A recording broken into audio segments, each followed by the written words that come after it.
इसको रोटेट करवाना है 25 डिग्रीज तक। 25 डिग्रीज डिफाइन करने के बाद अगर मैं इसके प्रीव्यू को अपडेट करना चाहता हूं तो जस्ट मैं क्लिक करता हूं और मैं इसका प्रीव्यू देख सकता हूं। सॉर्ट ऑफ मेरी इमेज जो है वो बॉटम से अप की तरफ रोटेट कर रही है। अगर मैं इसकी रोटेशंस अल्फा जो है वो नजर आ रही है, मैं चाह रहा हूं कि ये अल्फा गायब हो जाए लास्ट में। हम इसको अपडेट करते हैं प्रीव्यू। अब आप देखें पिक्चर स्टार्ट तो हो रही है फुल अपनी शाइनिंग के साथ, लेकिन जैसे जैसे वो एंड की तरफ जा रही है उसका अल्फा जो है वो गायब हो रहा है।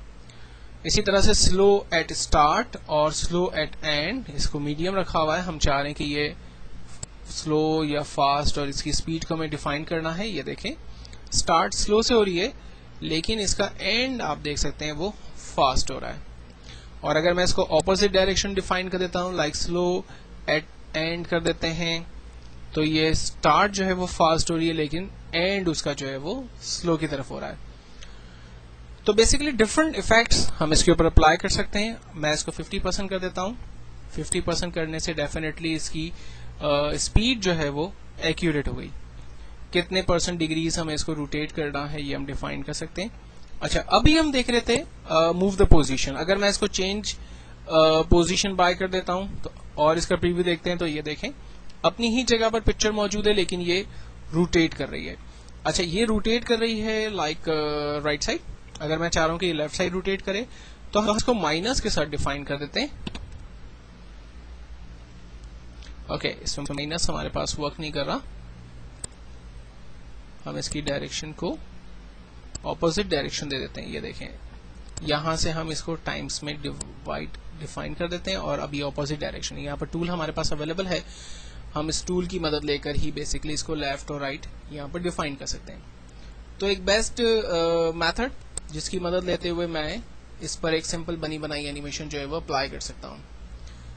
एनिमेशन देने के बाद सिंपल मैं इसे ओके करता हूँ। मेरे इस पिक्चर के ऊपर ये एनिमेशन जो है वो अप्लाई हो गई।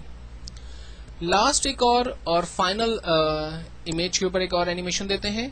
फ्रेम 90 पर जाकर मैं F6 बटन प्रेस करता हूं, कंट्रोल R, और यहां से मैं अपनी लास्ट पिक्चर को सिलेक्ट करता हूं। कीबोर्ड से F8 ग्राफिक में कन्वर्ट किया और उस पर राइट क्लिक करके टाइमलाइन इफेक्ट में ट्रांसफॉर्म में जाकर ट्रांजिशंस को सिलेक्ट करते हैं। ट्रांजिशंस बेसिकली पिक्चर को डिफरेंट तरीकों से इफेक्ट्स देती है। ये इफेक्ट टोटल 30 फ्रेम्स पर होगा और ये किस तरफ किस डायरेक्शन में खुलेगी ये आप डिफाइन करेंगे। डायरेक्शन इसकी इन होगी या आउट होगी।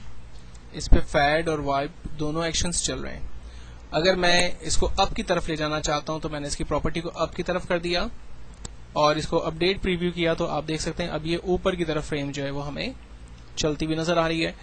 इसी तरह से मैं इसे राइट कर देता हूं तो इसका इफेक्ट जो है वो राइट साइड आ रहा है और लेफ्ट कर दूंगा तो डेफिनेटली लेफ्ट साइड आएगा। इसका डायरेक्शन इन है। अगर मैं इसे आउट कर देता हूं और अपडेट करता हूं, आप देखें इसका डायरेक्शन जो है वो आउट है, ठीक है। और अगर मैं इसे इन कर देता हूं दोबारा तो ये इन की पोजीशन से चल रही है। इसको मैं वाइप हटा देता हूं और सिर्फ फैड का ऑप्शन रहने देता हूं। ये देखें फुल स्क्रीन पर इमेज का जो है वो इफेक्ट मुझे नजर आ रहा है। और अगर मैं इसको वाइप रहने देता हूं और फैड हटा देता हूं तो इमेज जो है वो पहले की तरह हमें नजर आ रही है। एक्शन क्या रखना है उस प्रॉपर्टी को हम अपनी मर्जी से यहाँ पर डिफाइन करेंगे। इसी तरह से slow eight start, slow eight and, इसको हम पहले भी देख चुके हैं। आई होप कि आप उसी को यहाँ पर भी अप्लाई करके देखेंगे तो आपके पास रिजल्ट जो है वो नजर आएंगे। फाइनल करने के बाद ओके करते हैं और जब हमने अपनी तमाम इमेजेस के ऊपर इफेक्ट दे दिए तो लास्ट में हम प्रीव्यू करते हैं और अपनी तमाम मूवी के तमाम इमेजेस के ऊपर जो हमने डिफरेंट इफेक्ट्स दिए हैं उसका फाइनल एक प्रीव्यू हम देख लेते हैं। एक बेस्ट एनिमेशन की कमांड जो इसमें पहले से बिल्ट इन है उसको यूज करते हुए हम अपनी इमेजेस को बहुत अच्छे से अट्रैक्टिव किस्म के इफेक्ट्स जो है वो दे सकते हैं। आई होप कि आप इनको अप्लाई कीजिएगा और डेफिनेटली आप कुछ लर्न करेंगे इनसे।